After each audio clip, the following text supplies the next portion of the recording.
Lo que está ocurriendo a nivel internacional y teniendo un gran impacto en todo el mundo, que es este acuerdo que se generó entre Israel y también el grupo terrorista Hamas, después de 15 meses desde que comenzaron con este conflicto, con esta tensión entre Hamas y también entre Israel, con muchísima esperanza por parte de los familiares de todas las personas que son rehenes en este conflicto, y un acuerdo que permitió la liberación de 3 rehenes por parte de este grupo terrorista a cambio de 90 palestinos liberados por parte de Israel. Estamos en comunicación con Lior Ronin, sargento mayor de las Fuerzas de Defensa de Israel, para que nos traiga más detalles de cómo se está viviendo este inicio del acuerdo que comenzó puntualmente ayer domingo. Lior, buen día. Gonzalo y Amanda, un placer. Buenos días, sargento mayor en la reserva, especialista en seguridad en mi día a día civil. Ayer fue un día con muchas emociones encontradas. Por una parte, obviamente, la alegría de ver a las chicas liberadas finalmente, con imágenes muy duras que la veíamos rodeadas de terroristas de Hamas. Por otro lado, un poco la tristeza de no ver a todas las familias recibiendo a sus seres queridos. Todavía quedan 56.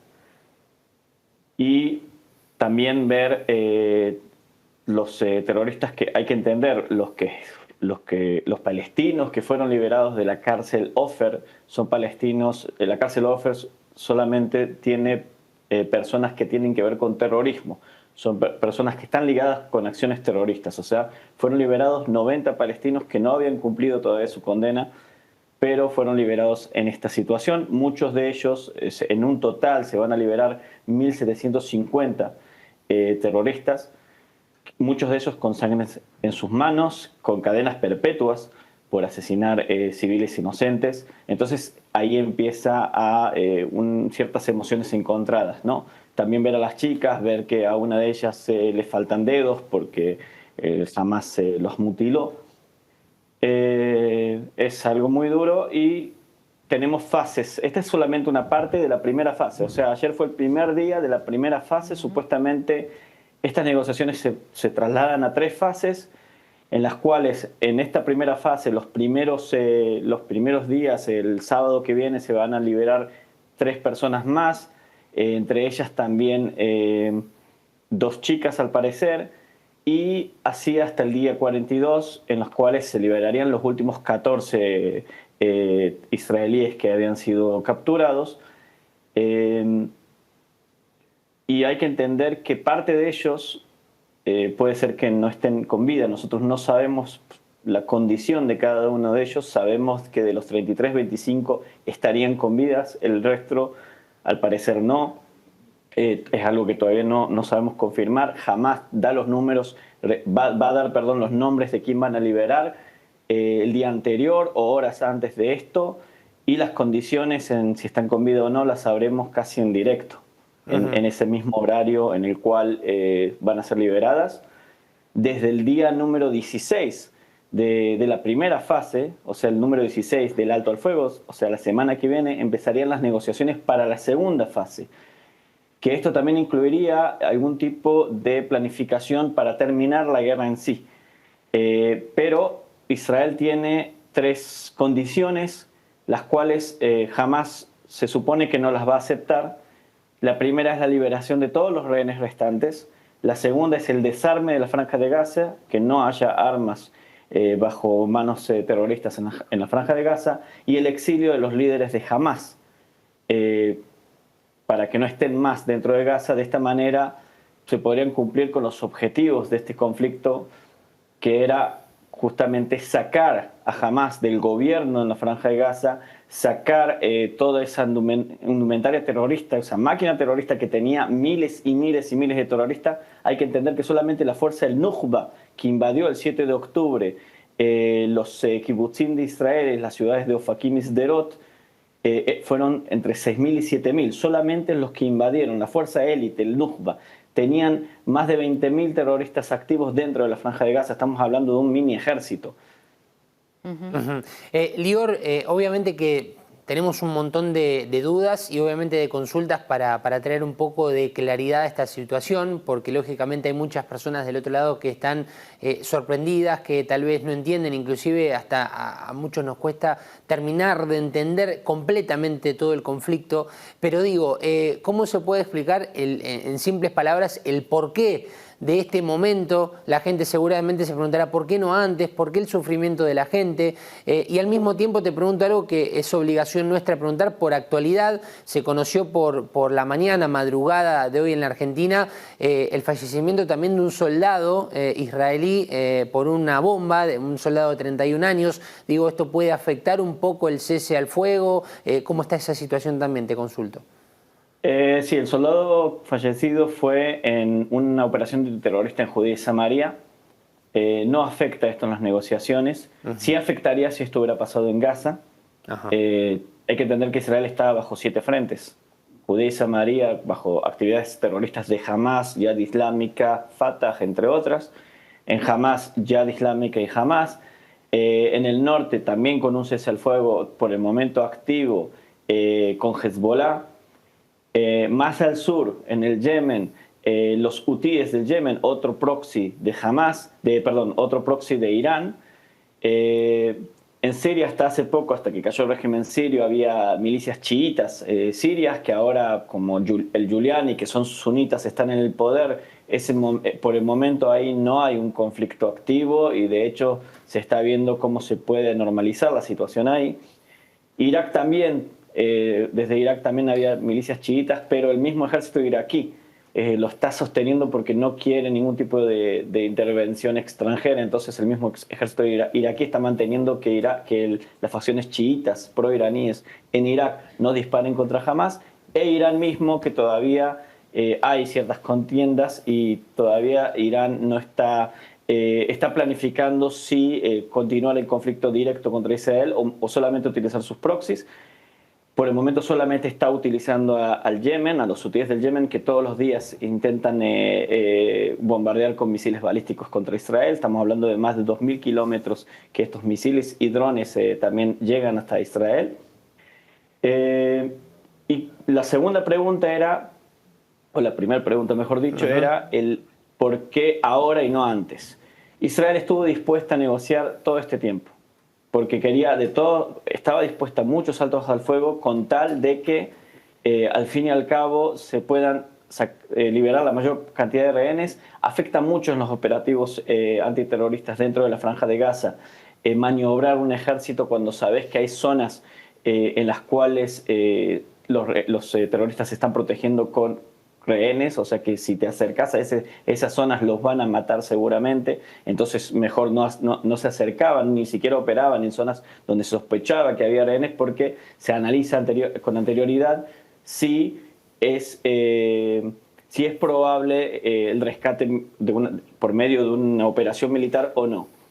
Por otro lado, Hamas estuvo todo este tiempo jugando con este cese al fuego, con estas negociaciones. Querían ya que, al no tener ninguna otra carta, porque no tienen absolutamente nada que ofrecer, es la única carta que tienen, que son justamente los rehenes. Y ellos lo ven como la única forma de todavía mantenerse en el poder en Gaza. Entonces ellos quieren solamente con entregar los rehenes recibir el fin del conflicto. Israel está diciendo no, negociemos, pero el fin del conflicto va a pasar cuando te rindas, porque después del 7 de octubre entendemos que va a volver a pasar. Este tipo de acciones terroristas después del 7 de octubre, o sea, hasta el 6 de octubre del 2023 hubo un cese al fuego, y que lo violó una vez más, repetidas veces los hace desde que se asumió el poder en el 2006 hasta el 2023. Sistemáticamente Hamas violó una y otra vez más los ceses al fuego, inclusive acciones parecidas al 7 de octubre que quiso realizar en el 2014, y después de un operativo en Gaza que fue mucho menor al que está pasando ahora de la CFDI, Hamas retoma estas planificaciones de invadir los kibutzim, de acribillar gente, de violar chicas, y raptar más de 200 rehenes, tomó en su momento, los secuestró. Estuvieron en cautiverio más de un año hasta ahora, ¿no? Entonces Israel entiende que jamás no puede seguir en el poder. Eso es uno de los objetivos de la guerra también. Entonces ha puesto siempre como esa condición de que los rehenes se van a liberar, pero al fin de las negociaciones, Hamás tiene que salir de ahí. Los líderes Hamás no pueden estar más ahí, tienen que irse. Y siempre ha caído todas las negociaciones por eso, porque Hamás no acepta esto, entonces siempre ha jugado. ¿Qué cambió ahora? Que Donald Trump entraba en el poder y sabían que si no demostraban por lo menos que en la primera fase la iban a cumplir, que estaban dispuestos a firmar un cese al fuego, entendían que la situación iba a ser totalmente diferente para ellos, y es la única carta que tienen para jugar, y ya vamos a ver en la fase 2 si están dispuestos a continuar con las negociaciones o de alguna manera van a intentar violarla. Y recuerden esto, van a intentar violar el cese al fuego, pero intentando culpar que fue Israel el que lo viola. Claro, como ya ha pasado, y por eso también todo lo que mencionás, Lior, toma más fuerza cuando recordamos que es un conflicto que no se da entre dos estados, sino entre un estado y un grupo terrorista, ¿no? Que el escenario lamentablemente termina siendo mucho más cruel, mucho más hostil. Y en este contexto... Además aprovecha las zonas humanitarias, ya que Egipto no quiere aceptar que los civiles palestinos evacúen a su zona, ningún otro país. Entonces, hay muy diferencia del conflicto que hubo entre Hezbollah e Israel, en los cuales los civiles se evacuaron más al norte, tenían donde evacuar, se fueron a otros países también, como la guerra civil siria, que también muchos se fueron a Turquía y a Europa. Aquí nadie los acepta. En Egipto nadie los quiere, ningún otro país quiere aceptarlos. Entonces Israel tiene que mantenerse en una situación en que tiene que mantener lugares como zonas humanitarias. ¿Y qué hacen los terroristas? Aprovechan estas zonas humanitarias para no solamente esconderse, sino también para atacar, porque muchos de los últimos ataques, en este último mes ha habido muchos lanzamientos de cohetes desde la Franja de Gaza hasta el sur de Israel, hacia el sur de Israel, y ha salido desde esas zonas humanitarias, aprovechando exactamente estas situaciones. Complica muchísimo una guerra urbana en ese sentido, y lamentablemente los dos lados sufren y está condenando su propia población. No hay un futuro para Gaza si no se acaba con el Hamás. Y Lior, en ese sentido, ¿qué más tendría que pasar para que se siga debilitando este grupo terrorista? Vos hacías mención a la importancia del cambio de gobierno en Estados Unidos. Bueno, ¿qué otros aspectos serían fundamentales a nivel internacional para que este grupo terrorista realmente se pueda terminar de debilitar? Porque quedó claro, ¿no?, lo importante que es la influencia de parte de otros países. Sí, primero y principal, justamente que todos entiendan que hay una sociedad que está sufriendo el gobierno de una organización fundamentalista y dejen de mirar al costado. Que hagan todas las presiones que se tienen que hacer para que jamás sea revocado. Y esto también incluye en que se mantenga un control en las ayudas humanitarias que vayan directamente a los afectados, porque lo que está pasando ahora es que todo el mundo está haciendo mucha presión que entre ayuda humanitaria. Sin embargo, esa ayuda humanitaria, una vez que entra en la Franja de Gaza, en las zonas humanitarias, esto es tomada por miembros de Hamás, y eso está totalmente documentado desde el aire y también desde los propios miembros, no miembros de Hamás, perdón, desde los propios palestinos que no son miembros de Hamás, que lo han documentado subiendo a las redes como Hamás, miembros de Hamás armados, toman los camiones humanitarios y después los almacenan y los empiezan a revender. Están vendiendo ayuda humanitaria. Entonces, primero principal, una vez que Hamás controla todavía esa ayuda humanitaria, es como que tiene el poder sobre la población, ya que tiene poder sobre su alimentación. Entonces, primero principal, que el mundo deje mirar a un costado y acepte que esta es la realidad para echar a esta organización terrorista de Gaza. Una reconstrucción también de la sociedad. Hay que entender que yo, en este canal, a propósito, el 10 o el 9 de octubre del 2023, cuando todavía estaba esperando mi vuelo a Israel porque estaba en Argentina, avisé que va a ser una guerra muy dura, que va a haber mucha destrucción, así como lo hubo en la Alemania nazi, hasta que Hitler fue destruido junto con el nazismo, el partido nazi, y recién ahí empezó el cambio de sociedad. y recién ahí la sociedad alemana de los años 40 no es la de hoy, y es una sociedad mucho más sana y progresiva y libre.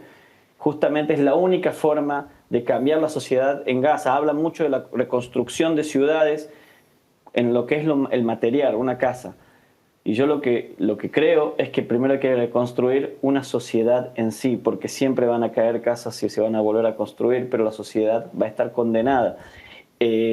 Gaza recibió en su momento, cuando Israel decidió de manera unilateral irse de la Franja de Gaza para dar una demostración de intentar generar un Estado, Gaza podría haber sido la Singapur del Medio Oriente, la Singapur del Mediterráneo. Había tenido ayudas en dólares y financiamiento para poder crecer y ser realmente casi una potencia, y lamentablemente todo se fue a terrorismo. Millones y millones de dólares se fueron a terrorismo. Estamos hablando de ciudades túneles terroristas, estamos hablando de armamentos por muchos millones de dólares, escuelas enteras han entrado. Hay documentaciones en escuelas enteras cómo se han adoctrinado los niños para ser terroristas futuros. Eso lamentablemente condena el futuro, y eso genera un círculo vicioso de que esto va a regresar. Ninguno de nosotros que tiene niños quiere que esto pase. Ninguno de nosotros que tiene niños quiere que vuelva. Yo lamentablemente soy veterano ya de 3 conflictos. Con 41 años, y no es a lo que busqué, y no quiero que mis hijos tampoco lo sean. Ojalá, Lior, lamentablemente esto continúa así. Ojalá, Lior, que esto sea una pausa definitiva, que sea un punto y aparte en la historia humanitaria. Bueno, en este caso depende, hablamos de Israel, de Palestina y del mundo en general. Gracias, Lior, te agradecemos por estos minutos, como siempre, muy amable con la pantalla de UNIFE. Buenos días. Bueno, ahí estaba Lior Ronin, quien es sargento mayor en la Fuerza de Defensa de Israel, especialista en seguridad, quien nos brindaba un panorama mucho más detallado de la situación, en donde, lógicamente, la liberación de estas 3 mujeres israelíes, bueno, lógicamente fue la gran noticia, lo que tal vez hemos visto en las pantallas, los nombres, los abrazos, las imágenes que aparecían, tal vez fue lo más llamativo, pero esto continúa en cuanto a la tregua y todas las instancias serán cada vez más importantes. Si te gustó nuestro contenido, suscríbete al canal y activa la campanita. Y si querés ver toda nuestra programación en vivo, entra a www.unifetv.com. Sumate Unife. Sumate un buen día.